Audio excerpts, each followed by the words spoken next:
Welcome back. What's up, y'all? This is your boy DJ Wiz Hoffa. This is Faces of 518 Podcast, episode number 9. It's been a while since we've done this, but we're here back today for a special edition. Tonight in the building, I have 2025 mayoral candidate, Miss Carolyn McLaughlin, in the building tonight. And we are going to discuss community, politics, what it means to support the city of Albany, New York, and many other things. So, hi, Carolyn. How you doing today? I'm doing great, and I am so pleased to have this opportunity. I've run for mayor before. I've run for many offices, but I've never had this kind of platform. So I I'm excited appreciate to that. be here. I'm honored to be the one that can do that, and I felt like it was very needed in this time because I feel like we are in a historical situation right now, and I don't think many of us know how historical that this election could be.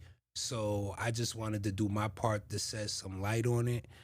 And before we get into all of the political stuff, I just wanted to talk to you about you a little bit Hmm. and your background being a resident of Albany, New York. So you were born and raised here?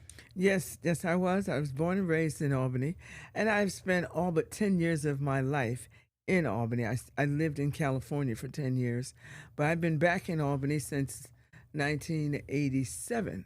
So I've been doing the work since 1987 for on behalf of the city of Albany, a city that's given me a lot, and I'm in turn trying to give back to the Albany. Yeah, I grew up in between Arbor Hill and the South End. My parents owned a grocery store in the South End at the corner of Phillip Street and Myrtle Avenue Really? for 25 years. Wow. And I went to through the Catholic school system in Albany. We lived in Arbor Hill on Beverly Avenue, but the store, we moved to Arbor Hill when I was in the 6th grade. My parents bought the store when I was in the 6th grade. So we lived between both worlds. It was uptown, downtown. We lived in both worlds. And and I really take a lot of pride in that because we knew people on both sides of town.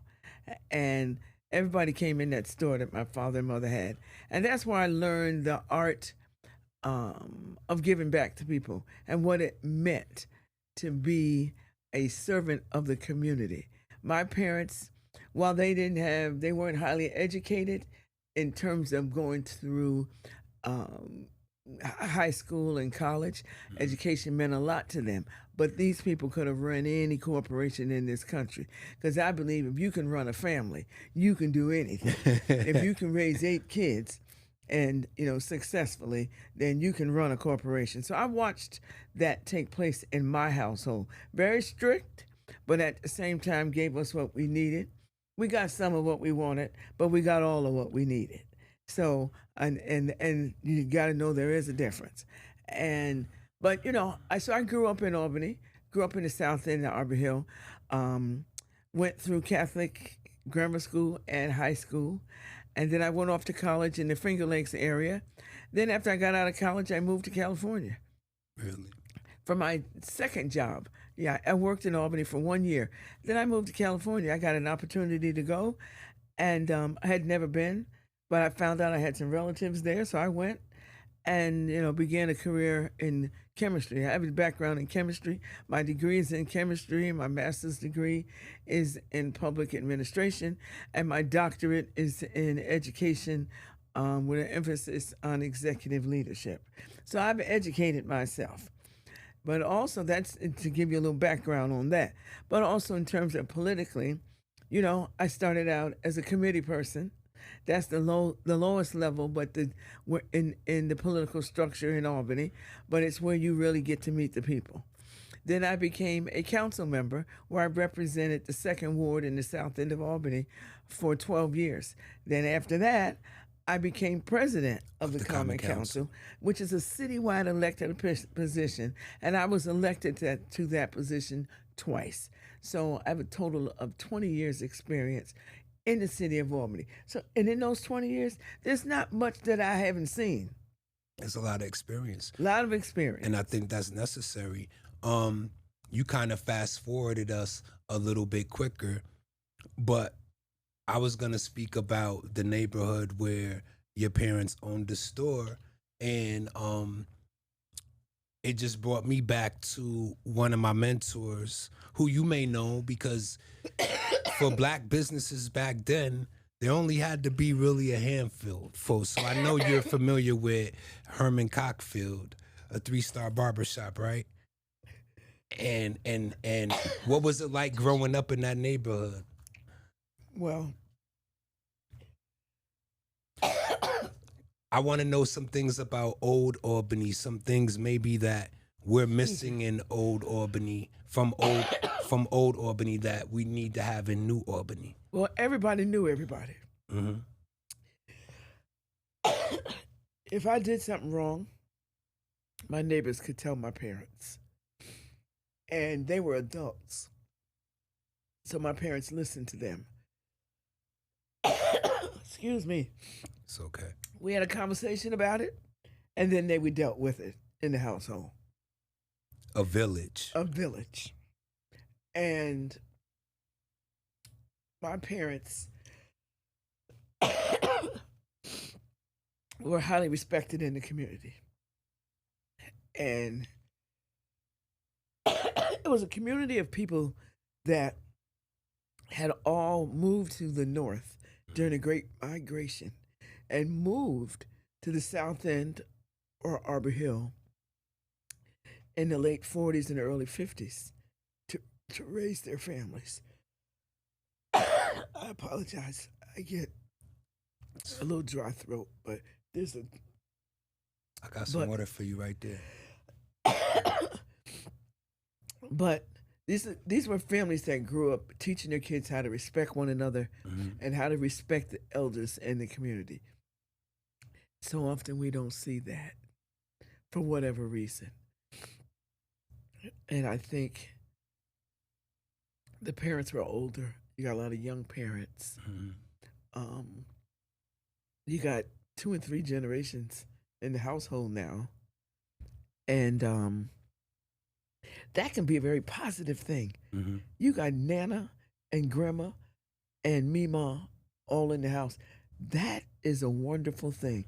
And I think sometimes young people don't understand how important that is and what a valuable tool that is to have people feeding into you. 3 generations of people feeding into you. But the Albany I knew, I mean, neighborhoods were neighborhoods. And people understood each other. They played together. They worked hard together. And when we used to go to Lincoln Park, the whole neighborhood would empty out on the weekends and walk to Lincoln Park. And that's where everybody was. We didn't go to Washington Park. We went to Lincoln Park. That was our park. And now I'm excited to see that the pool is going to be opening up in Lincoln Park on July 4th weekend. And that, I think that'll be a real opportunity for us to get back to that community type atmosphere where people can really play together safely. So when we talk about your service to the community, it probably isn't a coincidence that you had a military dad, right? Who was actually considered a hero. Can you talk a little bit about your dad and the influence that he had to have the daughter he had who became the person that she is, and how did him teaching you discipline have any means to that? Because we know to put in the amount of community service and be dedicated to it for all of these years, that would take a great amount of discipline. So explain to me the influence that your father had on you. Oh, well, thank you so much for mentioning my dad. Daddy was a gentle giant. He was about 6'4", but really kind of quiet. But he yielded a big stick, was highly respected in the neighborhood. Men used to come to him for advice. In that grocery store we had, he had a little room in the back. And people used to come and ask him for advice. Sometimes they may have even been borrowing money from him. But He was that kind of man. He took care of the neighborhood. He took care of the needs of people. We saw that. We saw that if somebody came in that grocery store and they didn't have money, but they had children, they might have even had a dog or a cat that needed food. My father would say, give it to them, and you just, when your check comes, just come see me. We saw that. But we also saw people honoring their obligations to Right. my dad because he took care of the community. They paid up. No child was going to go hungry if their parents came in that store. I mean, we watched them give Pampers. Watched them give milk. We watched them, all the necessities that somebody needed. My father made sure that was our store because it was almost like if I feed you, then I'm going to be able to feed my kids. Right. And it was mutual. So, but it was a hard worker, but the store was not my father's only employment. My father worked road construction. He was a member of the labor union, Local 190 in Albany. So my mother spent most of the time in the store Right. during the day. So, but the discipline, the work ethic, you get up, you go to work every day, and you take care of your family. You make sure they got food on the table. You respect your wife, and you provide for your children. Make sure they have the basic necessities. And then every once in a while, you get something a little extra. And that's the way it was. But I admired and revered my father. And right, you mentioned that he was a veteran. And right now, his picture is on a flag at the corner of Washington Avenue and Swan Street. Yep. Joaquin McLaughlin. I'm not sure I can't remember what his rank was, but he was fought in the Battle of the Bulge. He was a part of that team of men that brought supplies to the front line during World War II. And when I first saw the flag up there, I just wanted to climb up on the pole and just, give him a hug. But he was a good man. And if you can call a man a good man, that's all you need to say. It speaks volumes. I thought that was important to bring up because there's a lot of people that claim they're involved in community when it benefits them, but I think it's something totally different to be raised with a sense of community and what it means to serve people. So I thought that was something that I appreciate people should know you about your bringing that. background. Let's set the record straight on this. What are the duties of the mayor? Like many people, they talk politically on social media platforms. They say the city needs to do this, the mayor needs to do this, the mayor needs to do that.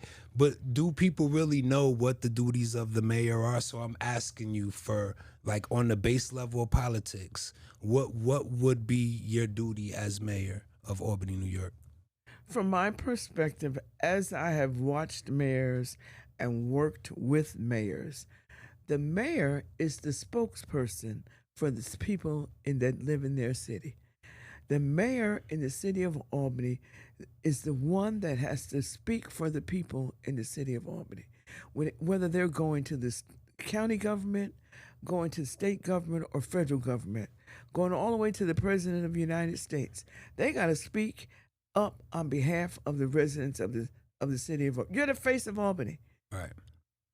You make decisions that affect the lives of the 100,000 people that live in the city of Albany. You make sure it's not just about making sure the streets are clean, the fire department is working, the police department is keeping people safe, DGS is doing their job, which they do an excellent job in the city of Albany. I see them every day, DGS. And I'm proud of the work that they do and proud of the force, the diversity in that force at DGS. Didn't always exist like that. Mm-hmm. I just want you to know that.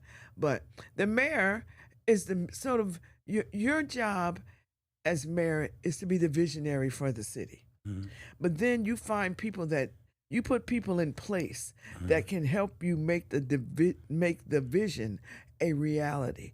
If you're saying that you want to build a community where all people feel safe, then you got to make sure that you got the right police department, that you got the right police chief, that you got the right police command staff in place to help people to feel, not just feel safe, but to actually be safe. So, as mayor, I got to find the right people, put the right people in the right positions to keep this city a safe city and a place that people want to call home. Not a place, oh, I got to live in Albany because I can't go nowhere else. No, I want Albany as mayor, and I believe any mayor, I want my city to be a place where people say, this is my first choice. It's not a last resort. This is where I choose to live. And I tell people right now, I could live anywhere. I could live anywhere. I could have went to suburbs a long time ago. But no, I have stayed in Albany because I want to help Albany and I want to help the community that I grew up in because it gave me so much and I continually give back and I believe I got more to give as mayor. I've been on everybody else's team. Mm-hmm. I've been a good team player. Now I want my own team that I want to put together so that we can move the city of Albany to the next level. And so I want to ask this question because this has actually been a topic before this election because, as we know, last year, Miss Kamala ran for president. And there are a lot of people in this world that question the leadership of a woman, right? And following Kathy Sheehan, did you look at that as an uphill battle? Because you would be because your predecessor was already a woman. Do you feel like that put you at a disadvantage in any way? This is just a personal question of mine. I was elected the first African American as president of the Common Council. I made history already. Okay. As Talk a woman, that talk. as a woman leader, as someone who was able to go out and speak to the people and convince them that I had what it takes to be the Common Council president. So I'm standing on the professional experience that I have, the educational experience that I have, and the fact that I was able to marry my experience with my education. That is what has prepared me to be mayor. It doesn't have anything to do with who came before me. Only person came before me that taught me the skills of what it means to be a leadership as a woman is my mother, who led her household in a manner that let me know that I could do anything that I won't put my mind to. So that's where my leadership example comes from, not from somebody who sat in the mayor's seat. But there are women around the country. Maxine Waters, Congresswoman in California, and I'm going to tell you that woman influenced me years ago when Rodney King, for those of that are old enough to remember that whole incident in California, and I remember seeing that woman on the news talking to the people in her district and talking about, let's make sure these mothers got Pampers and milk for their children. You know, the stores are being looted, but these parents, these mothers have needs for their children. And I remember that picture vividly of that woman standing out there saying it. And I had the opportunity to tell her that when she came to Albany for caucus weekend. That's powerful. And so that's the kind of influence. You know, I have seen strong Black women stand up in the midst of adversity and speak up and talk about what their community needs. So the hand that, you know, rocks the cradle rules the world. And these are women that I have admired. And, you know, my sisters, I have 4 sisters and 2 brothers. And I've watched my sisters lead their families and raise children, successful children. So I know what it's like to see women leadership. Out in my home, I saw it first. That's good. I think that was a good answer. The every time I see you speak, because I went a couple of months ago to Lark Hall to one of the events, and I heard you speak. You were actually the last person to speak, and you literally shook up the place. Like, we didn't hear any reactions like that from anybody of the other candidates until you actually spoke. So it was apparent to me that you had the power to move people through speech. And I think what actually moved them was how passionate that you were, and that you came off.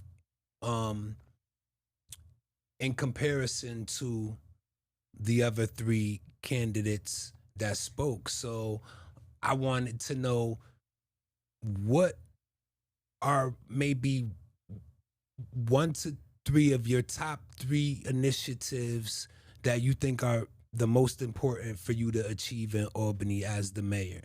Like the three things that you would like to change most. Well, I would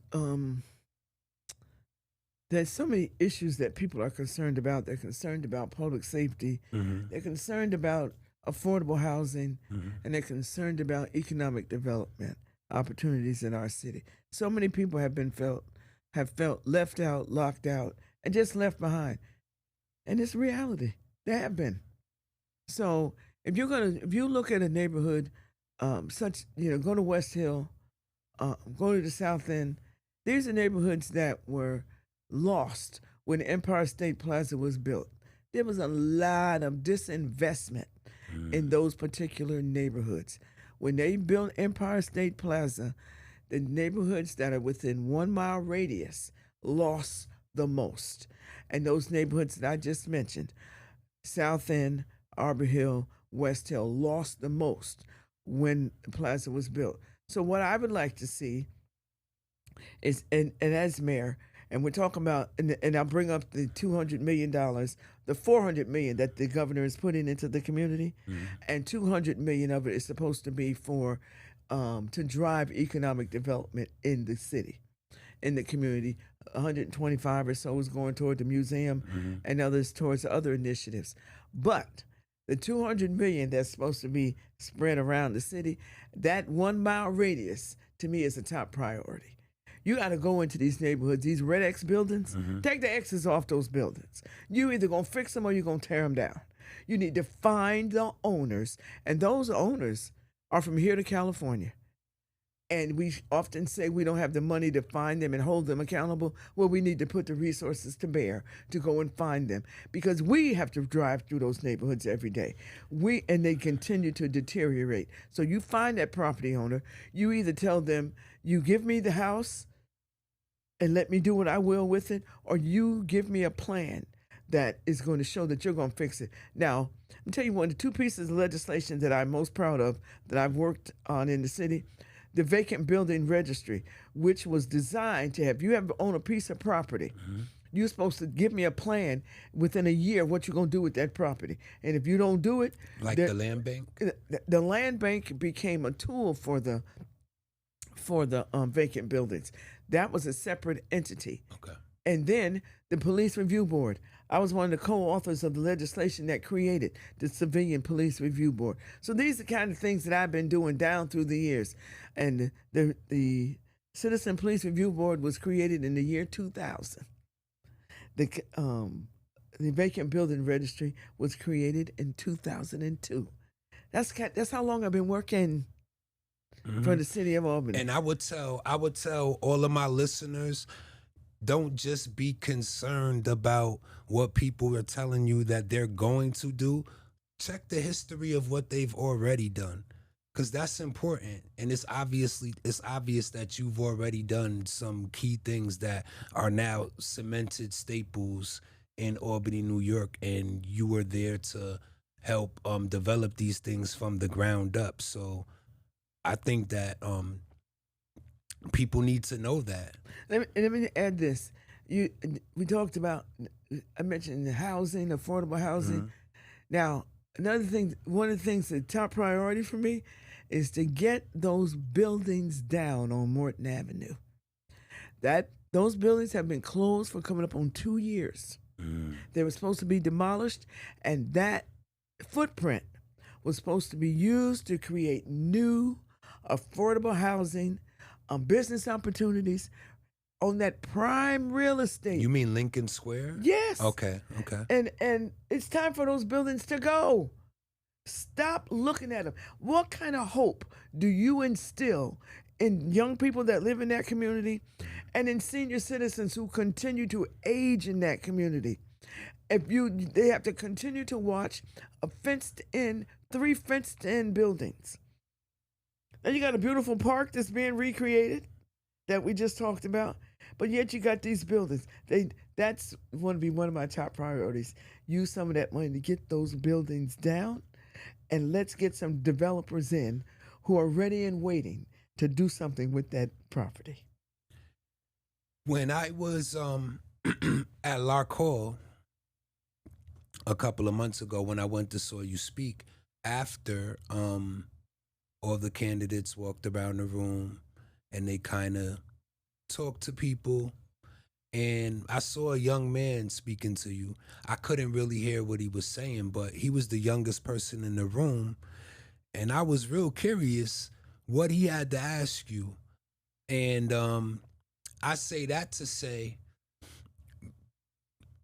our young voters, right? What do our young voters have to look forward to if they vote for Carolyn McLaughlin? What they have to look forward to is that I'm going to listen to you, because it's been a while since I was 20. Mm-hmm. It's been a while since I was 30. So I'm willing to listen to you. I got some wisdom that I can apply to some of the ideas that you have. Mm-hmm. But I have to have you in the room to share those ideas with me. I can't tell you what makes you happy and what makes you tick. You got to tell me. So if you want to live in a vibrant city, I want to ask you, what is going to make Albany a vibrant city and make you want to stay? I have lost nephews and nieces to other cities because they said, Auntie, I got to go. There's nothing there for me. Mm-hmm. We're talking educated individuals who are making contributions in Seattle, in D.C., in Atlanta, in Florida, other places, in Maryland. But they left here. If I had them here with me, I'm telling you right now, I'd have been mayor already. But they had to go and follow their dreams. Be daring. Go follow your dream. And I tell you to do that, and I'll support you in that. So do you have an initiative to where the young people can have their voices and you can listen to what they have to say? I belong to a national association of county officers, and as a county legislator, I'm a county officer. And I've learned about some initiatives that are in other cities. Like in Denver, they have a youth advisory council. Young adults that make recommendations, to the city government, to the legislature, about what they think the impact should be of that young adult community. And that's very important. And I believe in shared decision making. You got to be in the room with me to tell me what is going to make you become a resourceful, contributing member of the city of Albany. I got to let you know that I'm going to see you, I hear you, and I'm going to respond to what you say. And when I make a decision, it will reflect what you have told me. But you got to be in the room. So I will find that group of young people, those young adults. They could be young entrepreneurs who are looking for a place to start their business. They could be individuals who, they may work for somebody else and they want to improve that particular business. And the contribution that they're making can only grow if they're in the room with me, talking to me about how we can grow Albany. Because it takes all of us. Because I tell people, what I want to have an administration that talks about the sum of us, SUM, not just some of us. That's your motto. And that includes young people. Because I want you to stay and help grow Albany. So I got to have you in the room talking to you. When you spoke about the $200 million, I don't think a lot of people understand how that money is allocated. And my question to you is, do you actually have power over how that money is allocated, or is it just money that's lended down by the state government? How does that work? Because a lot of people have a lot to say about this $200 million that Albany is supposed to be getting. And I'm telling you, but if everybody got a little bit of it the way they're asking, it would be probably $100,000 for each person. And because everybody we want it for this, somebody wants it for the soccer field. Somebody wants it for an aquarium. Somebody wants it, like I'm talking about, I need it for housing. So others want to use it to beef up downtown Albany. So there's a number of ideas. Mm-hmm. Now you can go on. There's a platform at the state of New York Mm-hmm. where you can sign up to be a part of the discussion Mm-hmm. on how that money is going to be spent. Don't squander that opportunity. Go on the New York State of New York website Mm-hmm. and look up what Governor Hochul wants to do with that money. And there is a database that you can get in, sign up so that you can be a part of the meetings and the discussion because you're a stakeholder. Every resident of Albany Right. is a stakeholder. It's not just somebody who's leading a group. Now, but she's already assembled a group of people together that are talking about how that money's going to be spent. But did anybody ask you? No. See? And I want to make sure the people are heard. The business community is at the table. The bankers are at the table. Nonprofits are at the table. But the people aren't. are the people who are in the neighborhood, who are at the neighborhood association, are they at the table? They got some good ideas too. Mm-hmm. How important is you having a relationship with Governor Hochul gonna be? Well, I think it's important that the mayor have a relationship with each level of government so we can collaborate. Okay. The mayor should have a good relationship with the county executive, should have a working relationship with the assembly people, with our state senator, also, and with the governor, because they need to know that you need to have an opportunity to get in that office so that you can be heard. It's not an adversarial relationship. It has to be one of mutual respect. I know what you're trying to do with the state of New York. This is the capital. Let's work together to make sure that we are helping you, because if you look good, I'm going to look good. And I think it is important. Those relationships are good. That's what good government is about, building relationships and collaborating together, because no one entity can do it all by themselves. A lot of people have been asking the question about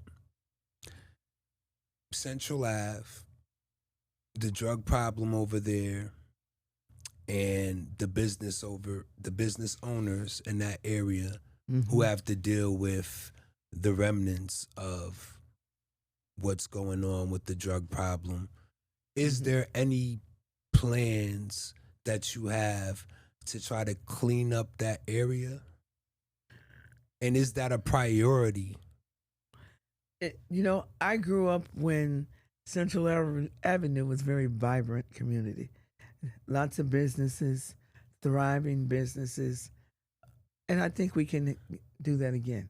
The number of businesses over there right now, people have invested in that community, be they beauty and barbershops, restaurants. I call Central Avenue International Boulevard. Mm-hmm. And we need to take advantage of that fact. You got people from all over the world on Central Avenue. Do you know the money that is generated on Central Avenue? That Muslim community up there, the restaurants that they have, the businesses that they have, the faith community they have up there. I'm telling you, don't sleep that. Those people are transferring resources on a daily basis. But what could we do to make people more comfortable with trying to open a business in that neighborhood? We have to make sure that we, as a city, are making sure that we have to do something with the parking situation. Mm-hmm. Something as simple as that. How do my customers get the opportunity to park? People will tell you, I avoid Central Avenue because it's too congested. Mm-hmm. So we got to improve the parking situation on Central Avenue. We've got to make sure that people are respectful of the businesses that are on Central Avenue, and also the businesses respect one another, but also the residents. And I'm going to tell you, people got to obey traffic laws. You you got to go to the corner and cross the street. You can't cross in the middle of the street. Central Avenue is a busy street. Now, so we all have a responsibility. That's my point. You, as an individual resident, you have a responsibility to make sure you're safe. And we, as the city of Albany, have to make sure that the infrastructure is in place. Sidewalks are kept at a level at which people don't feel like they're going to trip and fall as they're walking up and down the street. Um, Public safety has to be present, not over police people. No, no, no. That's not what I'm talking about. Okay. But I'm Because a talking lot about of people, I was about to ask you, was police presence a part of that? police presence from the perspective of a police people partnership, not over policing people and having people running from you because they see you coming. No, no, no. That's not community policing is what I'm talking about. That concept where the police officer is a part of the community. And when I see you, I can have a conversation with you from a perspective of how we're going to move this, how we keep this block safe. How do I make sure that when women and children are walking up and down the street, they don't have to worry about whether they're going to step on needles or whatnot, or my child bend down and pick up something that they had no business seeing. So you gotta be hard nosed in some cases. You do know that. Mm-hmm. You can't just have a blinded eye. Well, we're missing a little hard nosedness in this society. But to me, if you're talking about making Central Avenue a place where people are proud to have their businesses and to increase businesses over there, we got to do some things. If we see it, if the police see something, they might have to do something. And if you as a citizen see something, you got to tell us about it. You got to tell, and when we come to fix it, give us the opportunity to do that. But I will not allow police officers to harass people, to mistreat people. Because like I said, it's a police-people partnership that's going to keep Albany safe and to move our neighborhoods, keep them safe, and to make it give opportunity for people to develop and grow businesses in the city of Albany. There's a lot of underground people doing all kind of things, selling their wares at home, going to crafts fairs in other places, or once or twice a year they get an opportunity to come out and sell their wares. Why can't they be in a store on Pearl Street, on Central Avenue? Why can't they have the opportunity? And that's the kind of things that I want to do. I want to partner with some of the property owners, the real estate developers, the people that own property on downtown. Let's get some small businesses in your buildings that are vacant right now. Maybe you can't charge them market rent right now, but give them a year or two to grow their business. And then maybe they'll be able to pay you the market rent. But in the meantime, they can help you pay the taxes on that building by giving you a portion of that. It's a partnership. And I think a lot of the property owners don't realize the opportunities that are awaiting them.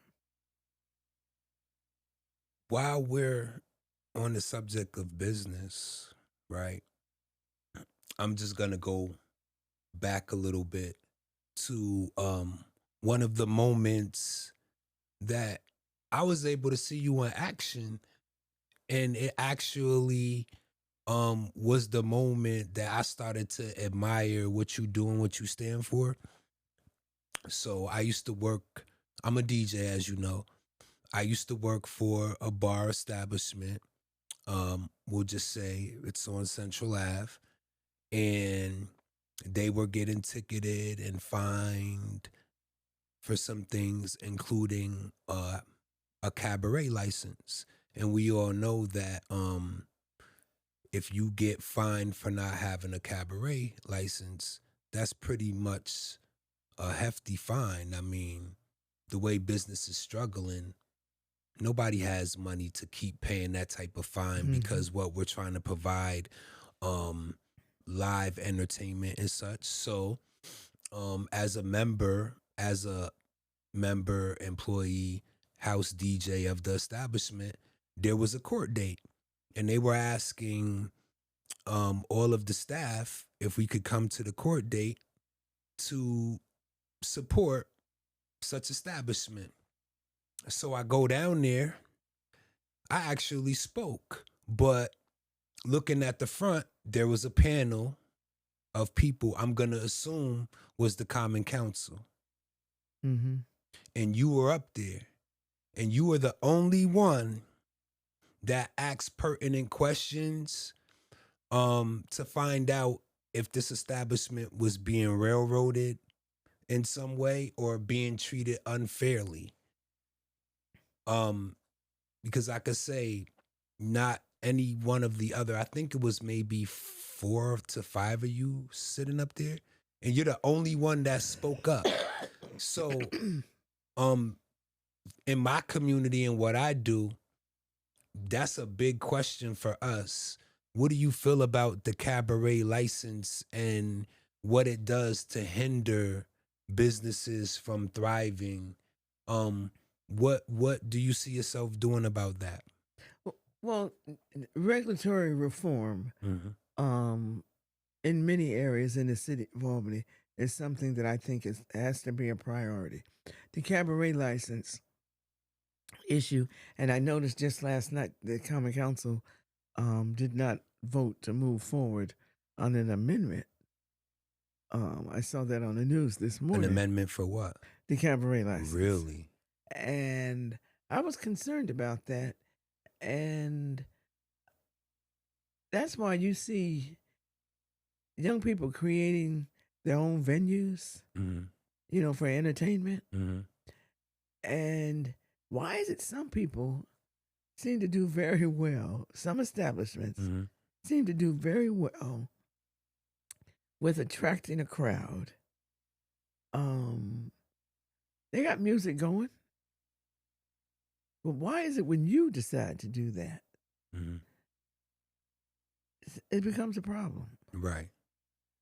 And so I think we need to look at how we are judging, how we are evaluating establishments. That law certainly has room for improvement. I'm tired of everybody having to go underground to be entertained in the city of Albany. I need a place to go to where I want to hear music, sit and be entertained. And so if I want to do that, and I'm going probably from 6 to 8, but for younger people in the community, they're out a little later than I am. So give them the option, please. We've got to do something to make sure that that option is made available. Now, if there are some pitfalls, if there are some issues, let's look squarely at those issues that prevent individuals from having this opportunity. Let's look at them. If there's the issue of, you're afraid of violence, are you afraid that lack of security at individual places? I'm not for just giving them these licenses to everybody, because if they got a track record where it's not a safe environment, you got to say no to some people. But we know they make it harder for new businesses, right? And but you so have to but you got to give people an opportunity, even if, because as I understand it, initially you're on probation anyway, so to speak, a trial run. Why can't we do that? During the period of time that the situation I spoke of happened, the interim police chief was Bobby Sears, who I actually went to high school with and played on the football team with. And I was told, even before he was interim police chief, I was told that the main reason why they try to hinder or make it harder is because the city doesn't want to allocate money and pay overtime for police presence at 4, 5 in the morning when police shifts are changing. And I'm just asking you, would you think that there's any validity to that? Well, that's a technicality. that it may be some union issue, but that's something that can be remedied. I mean, that is not something that's locked and cast in stone. I hadn't heard that as one of the issues, but I've also heard the flip side of that. Some of these officers are making double their salary by working overtime. So I've never heard an officer complain about the opportunity to work overtime and to earn those dollars. Okay, that makes a lot of sense. Thank you for clearing that up, just based on your background about it. The young generation, let's get back on them. Why should the young voters vote for you? And especially, you're the oldest candidate. And to me, that could be either an advantage or a disadvantage. But we also know we're in a society right now where people don't want, it appears like people don't want strong leadership. And it seems like you come from a background where you're going to give strong leadership. So I want to know for the young people coming up in Albany, besides giving them a voice to bring ideas to the table, in business ventures, if somebody's young and they're starting off in Albany, New York, maybe with a college education, will we have any initiatives and programs for young people in business? I know the city of Albany is always asking for a lot, right? But, The how do city we of Albany keep deserves a lot. how do we keep the youth engaged in higher learning, workforce development, and in the middle of this economic crisis, like, how do we help the younger people have more hope? Well, I think you have to start out by listening to them, but then also provide them with viable opportunities. If you listen, you'll find out those things that are of greatest interest to them. And then you go out and help to create opportunities that address their interests. I think, particularly for new entrepreneurs, there's enough business people in this community that would love to share how they got to where they are. I think it's just like you have youth mentoring programs. I believe that if we could establish a business mentoring program, whether you're in construction, you're a contractor, you might be great with your hands, but you don't know how to keep a business running. Somebody needs to show you how to do that. Somebody who's done it successfully. Maybe we can get you in the room with, and that man or woman can become your mentor, help you grow your business. Now, Tim, I know enough of these business people that I can get them in a room and talk about something like that. You come in with what you're doing and what you have been successfully doing on your own. And now you want to go to the next level. So you need to talk to somebody who started out just like you did. I believe we can do that. An adult entrepreneurial mentoring program. Get these, you got the Chamber of Commerce. You got the Black Chamber of Commerce. These people these entities are made up of people who have been in business for cumulatively hundreds of years. Well, I believe that's something that's missing from them. So I think I would love to reach out and talk about doing a pilot program such as that. I personally want the people of Albany to know, y'all can't just be asking for all these things and then when they get implemented, the seats is empty. Because we have a problem with that, right? We have a problem with wanting things but not showing up when it's time to show up, and because it takes work. You got to do the work. You got to be willing to do the work. Because I'm going to tell you, everybody talking about going to work ain't going. Because I'm telling you, that's true. I've I've had some experiences. I've helped people get work. I got people, a young man that I helped get a job 15 years ago. He's still on the job. Then you got others that will go to work and go tell the boss man how to work. And you just got here last week. I had that. Another time, get paid, get that first paycheck, and we don't see you no more. These things happen. So maybe I need to train you how to be a good worker. Those are some basic skills. Everybody's not prepared to go to the job and work 40 hours a week because they never did it. So I got to help you be a good steward over the funds that you're making, help you to be a good steward over the responsibility that you are being given on that job. So I got to help you do that too. So I just can't say, here's the job, and you haven't worked a job in 20 years. And people don't understand how important it is to grow up and be able to say you saw your parents go to work every day. Yeah. Right? That has an influence on how you continue on. Because I'm the son of 2 state workers, and now I'm a state worker 25 years in. So the influence does matter. Yeah. And for those who that didn't have that, we got to provide that opportunity. Access to opportunity. How, in whatever form Absolutely. it takes. And so often, if there's nobody in the room looking like you open the door for you, you're not getting in. That's just fact.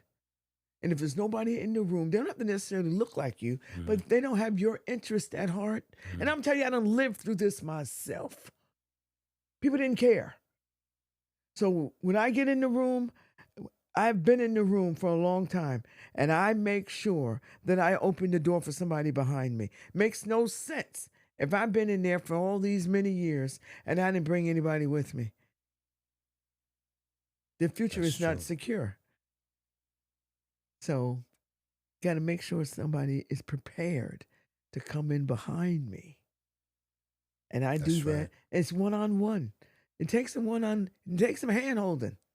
Because everybody doesn't have the benefit of the experience you had or the benefit of the experience I had. And that's okay. So we're going to change that because we're going to work together. And that's the other thing. So many times in our community, people work against each other and not with each other. And we got to stop that. That's right. Don't look down on me because I'm working hard and I got a business and I'm doing the work. You don't know what it takes for me to get up every morning and go and do what I got to do. Now, if you want to walk a mile in my shoes, come on. If you can keep up, I'm ready to let you go with me. Because I tell people even now, during this campaign, if you can keep up with me for a day, man, you motivate me. I ain't gonna lie. You can get, because I'll be like, if Miss Carolyn can do it, then we all could do it. That's the truth. Because I'm a little older than you, but I put on the miles every day, and you know what it is? Because I don't think of it as a problem. If this is what my mother used to tell me, well, that's what you wanted. Mm-hmm. So you got to go do the work. Nobody's going to give you anything. But I tell you this, if people see you working, they will help you. That's a fact. That's a fact. We have to talk about property taxes, schools, education. Let's just address those two for right now. Is there anything that you can do or plan to do about property taxes in the city of Albany? Well, I want or people is that not of your... Oh, yeah, that's big. That's big. Okay. That's big. Whether people understand it or not, in the city of Albany, 64% of the property is tax exempt. 64% people pay no taxes. And you know who the biggest beneficiary of that is? The state of New York. 42% of that 62% belong to the state government. They don't pay any taxes to the city of Albany. Wow. Then you've got the rest of that number is based on educational centers, the faith community, and nonprofits who pay no taxes on properties that they own. So the rest of us, me and you, Those property owners trying to stay in their home, we paying the taxes. We paying the lion's share of taxes. So, couple that with this fact: Albany gets the least amount of aid from the state of New York of the top 6 cities. Buffalo gets $150 million a year from the state of New York. Rochester gets $85 million. Syracuse around $75 million. Yonkers is around 60 some million. Utica gets more money than Albany from the state of New York. You want to know why? Because at one time in the past, they had financial problems and they were under a control board, meaning the government had to step in and run their government because they weren't handling their money properly. And during that process, they got a little extra help. Then that extra help became a part of their permanent budget. Albany's never had a control board. Wow. Albany's always been able to financially take care of itself. But as a result, we've been getting like $20 million a year, $15 million, $20 million a year. Come on now. And our status is not the same as it was. We need way more money than that. Absolutely. In order to put us on par, we, and I'm not saying on equal level, but the state should be giving us at least $40 million a year. You know what? That could help us increase our police department. That could help us go into our neighborhoods and look at these homes. That could help us look at our streets and make sure that they are safe. I'm telling you, there's so many. We can provide youth programs. Put that community center in every neighborhood. And in the meantime, open up schools. In partnership with schools, open them up in the evening so our young people have a place to go. I'm working with a gentleman now has a basketball program with young people as well as adults, and he's having a hard time finding a place to have his basketball program. Get people off the street, young and old, who are just trying to have some recreation, and you got to shop around to find some place to have this program when there are schools that are empty every evening. They got gyms that are empty. And this young man is like begging to help the community by having his program. And he got to go around and say, can I use your building? Can I use your building? And getting resistance. That's ridiculous. So, I'm sorry. So no. I love the passion. What you just said brings me to something that's important to me because my mom, Queen Mrs. Adrienne Kissy, who recently passed away, she had her own non-for-profit organization called Team Esteem. Mm-hmm. And it's actually still running right now because my sister took it over and she put some people in position. And for a number of years, my mom was doing what you're saying. She was asking different facilities to let her have the At space. the Arbor Hill Community Center, she ran that She was program. doing the Arbor Hill Community Center. She also was doing the Adiabro rec room that they have over there in the corner of what's that, Pearl and Livingston. She was over there. She's been a number of different places. She also had an award ceremony some years back where she gave out awards to people in the community, and you were one of the people that she gave an award to, but you weren't able to attend due to whatever circumstances. So I'm gonna try to track that down and give you that certificate personally, because now I'm still continuing and carrying on my mom's work in my own way.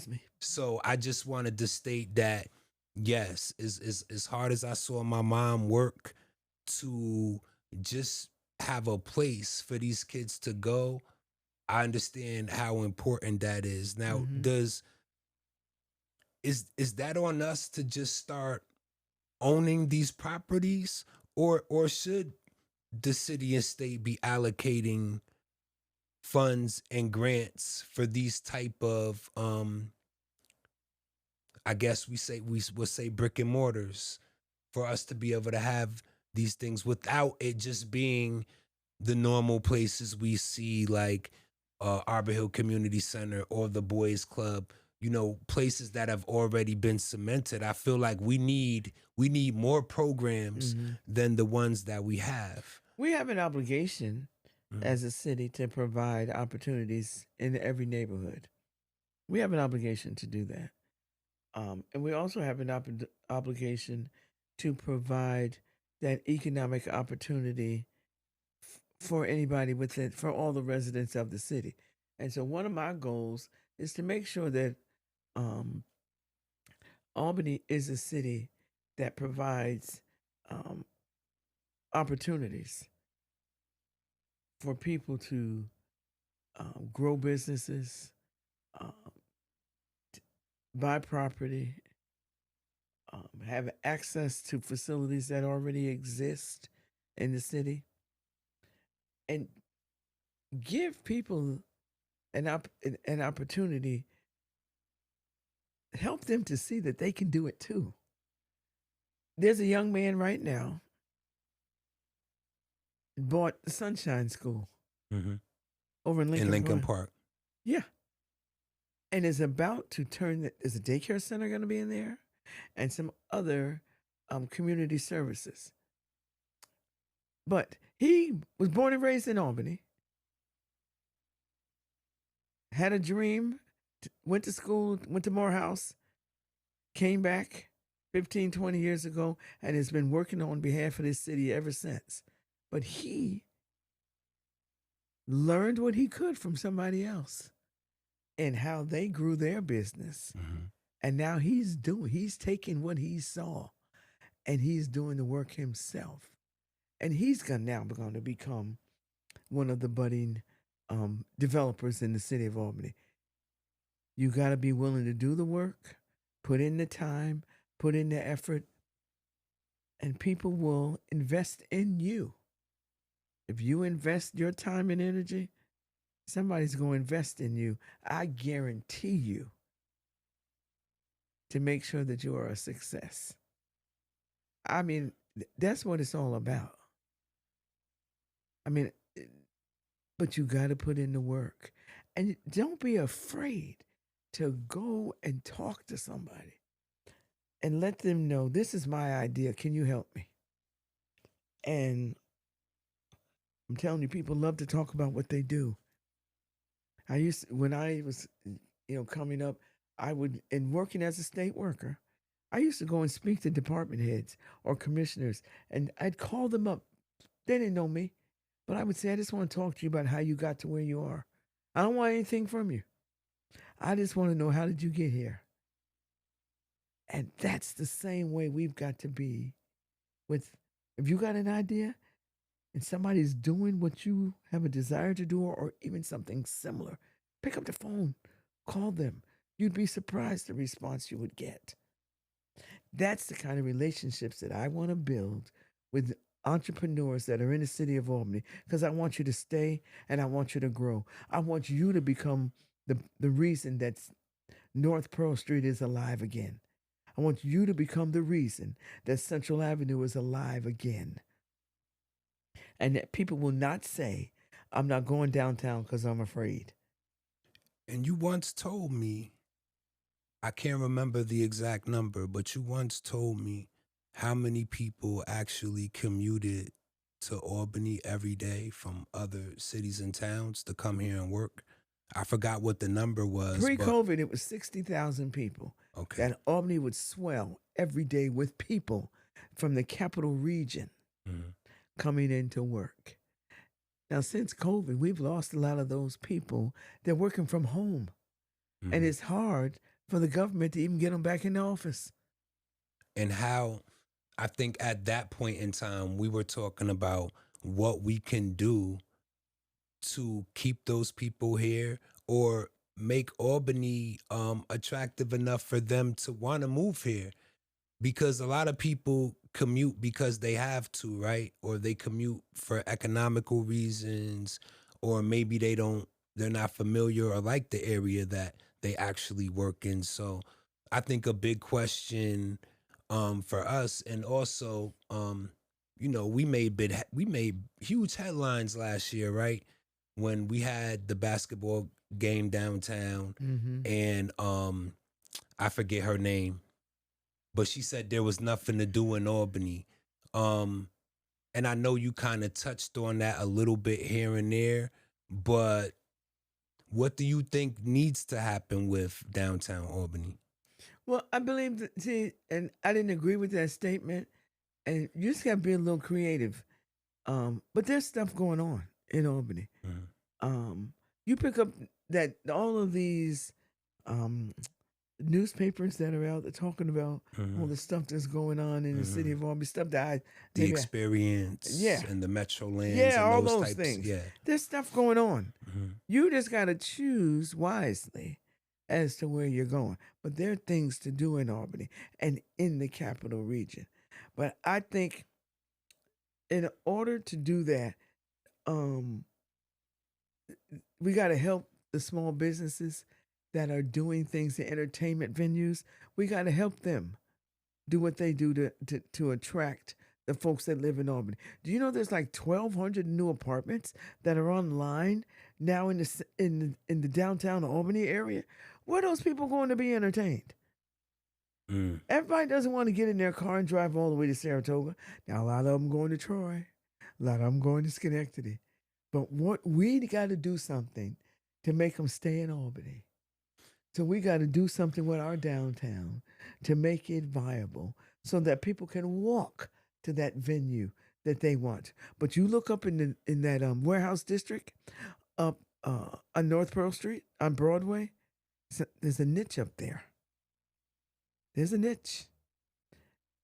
And I just on our way here drove past um was it the Lions Gate, the Lionheart? Yes, Lionheart. Yep. Lionheart. Hundreds of people over there. Mhm. And then the other two that are on the other side of the street. Mhm. I'm telling you, people are out doing things. Um, and there's other opportunities to do that. And right downtown, we got to do better to help those businesses that are right across the street from the MVP arena. Mhm. We got to make sure those people have the opportunity to have business after 6 o'clock. Because if anything, there should be something to do right there, right? If we have this arena there and all of these events that happen there, there should be businesses thriving from Hmm. that. There's some regulations that need to be looked at, Mhm. and some of that internal stuff, um, because it was unfortunate that some of the businesses right across the street during that tournament were not open. Why was that? I don't. Crime. We got to talk about crime. So every time I read that something's happened in the 518, I read the dialogue on the comments from the news stations when they post, you know, their Facebook, and it's just astounding. A lot of people feel like Kathy acts like crime is down, but people want to know, is really crime down? And what would you do as our new mayor to keep crime down and make it go down further? Well, the data tells us at this point Mhm. that crime is down, Mhm. but it's kind of difficult to make that be somebody's reality when last week their car got stolen Right. or someone broke into their house 2 weeks ago. And that's somebody's reality. Mhm. The data, as they've looked at it, does say that crime is down, and the area where it's up. There are two areas I think where it's up, but we've got to let people know.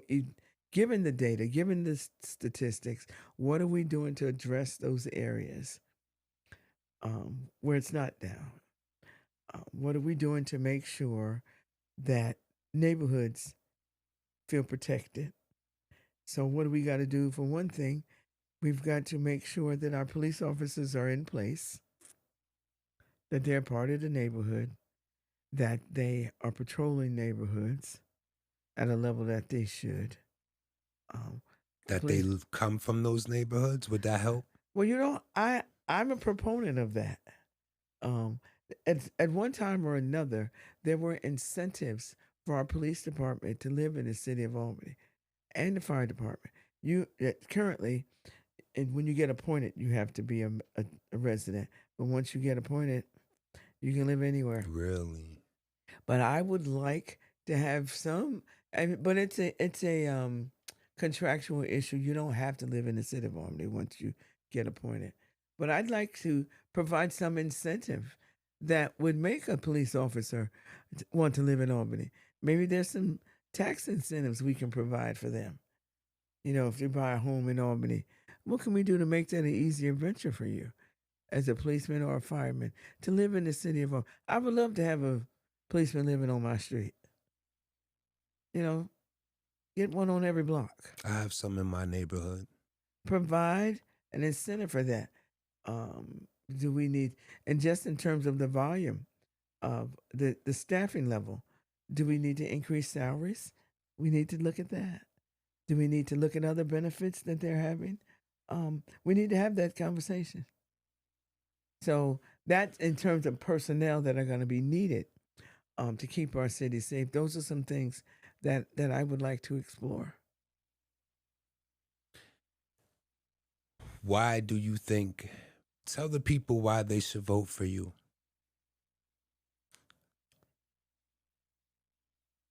I am the right person. I believe uh, the level of experience, the variety of experience that I bring to the table, bring to this conversation, bring to this office, the relationships that I've been able to form over On my state, county, and city level, right?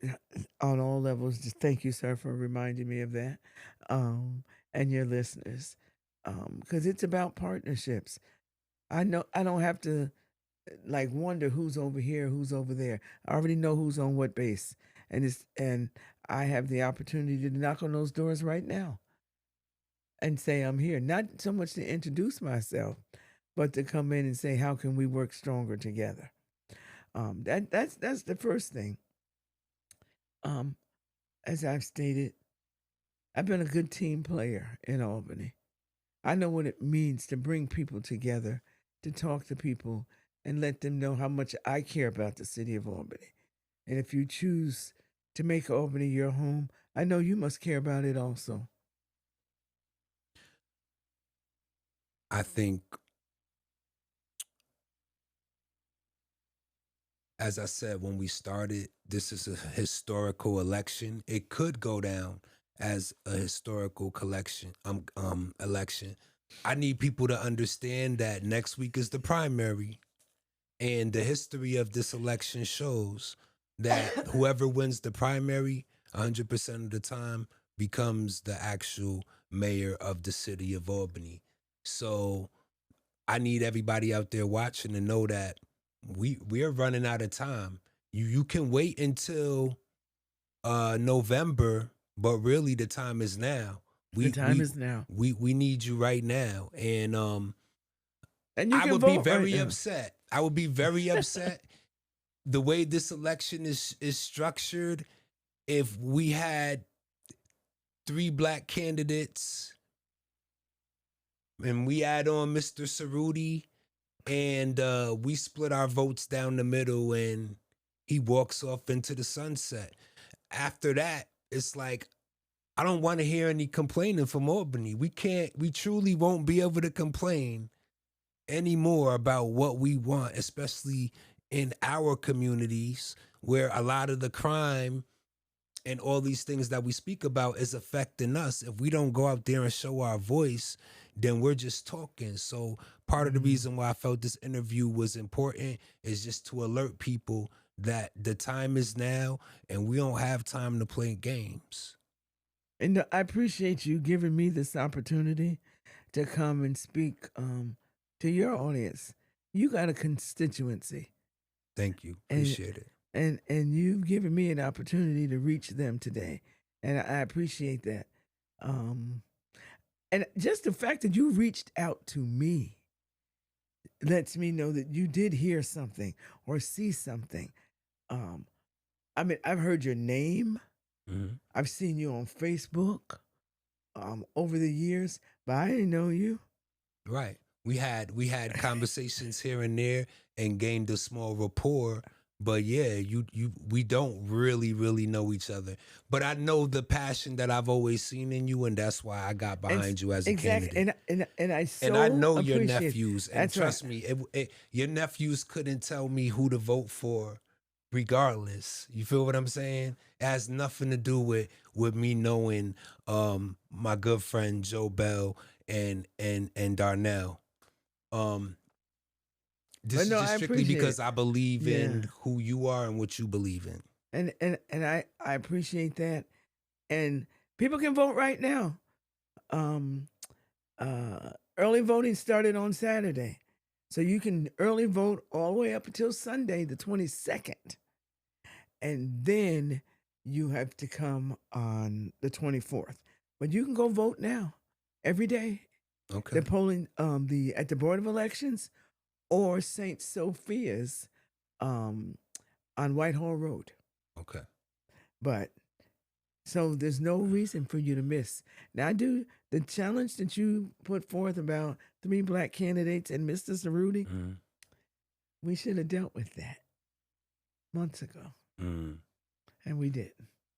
And I also want to thank your great campaign manager, Miss Maddie Douglas. She's always on top of everything this whole time. She's that's your cut man. If this was a fight, that's your cut man. I like how y'all roll together as sisters. So I just wanted to shout her out too.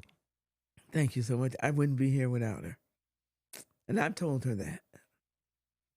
Um, my family's very supportive, but she hadn't been that cut person as you say. Mm-hmm. Maybe I would have been the one that walked away, but she wouldn't let me. Before we end, I want to know if there's anything else happening this week that either any speaking engagements or anywhere you're gonna be where the people can connect with you.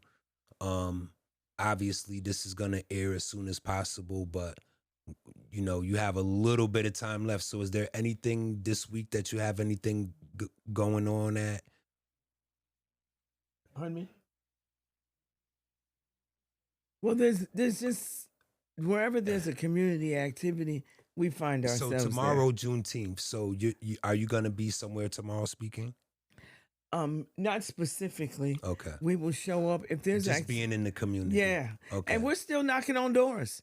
Okay. We're still asking people for their vote. We don't take anybody for granted. We are still knocking on people's doors. Another thing we have to do, those if you got family members that because we that's where we started. We're gonna make sure every one of our family members, first cousin, second cousin, third Right, cousins, right. make sure you understand Right. that you need to get out and vote. And don't let anybody that you know say they didn't vote. Don't let anybody tell you that. Oh, I don't vote. Well, walk away from them. Those people are dangerous. One key thing also too, because we're talking about voting. A lot of gentlemen have been locked up and don't realize that they can vote. Can you tell me what the rule is on that? Well, and this is something we've talked about over the years.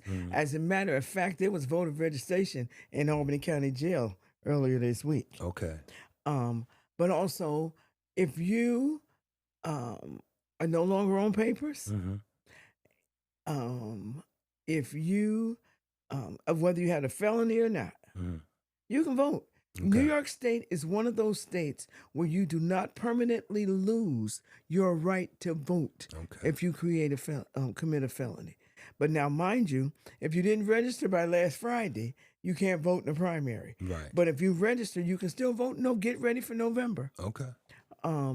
But people have to understand you still have the right to vote. You do not lose that right, especially if you have done your time, you have paid your debt to society. New York State is one of those states that you don't lose that right.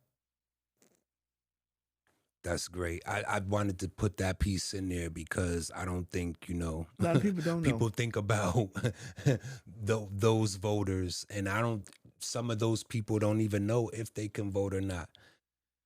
So I think that we did some good work and we got some good information out there. Um, I have to end this interview, time restraints, you know how that goes. But I appreciate you sitting down with us. This was real candid, it was informative. And of course, once again, I love the passion that you have for the city. So I'm wishing you all the best luck in this endeavor. And I'm just going to tell the people to go out there and vote for who you see representing you. And also, let me shout out my engineer, Tyler, in the room. He the best at what he do. Also, we are at JGI Media on 3 Highland Ave.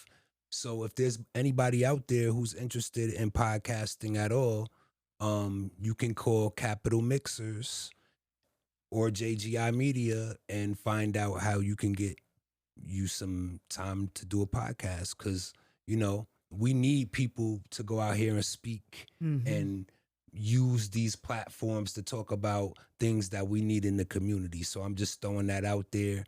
Signing Again, off. I just want to say thank you. You're welcome. And to the Very community, I would love to have your vote, and I'd be honored to be your mayor. Thank you for this opportunity. And I would too. You're very welcome. So signing off, episode 9, Faces of 518. I feel like we're gonna be back real soon. But to everybody out there who's ever followed me, love y'all. We getting it together. I'm out of here. See y'all next time.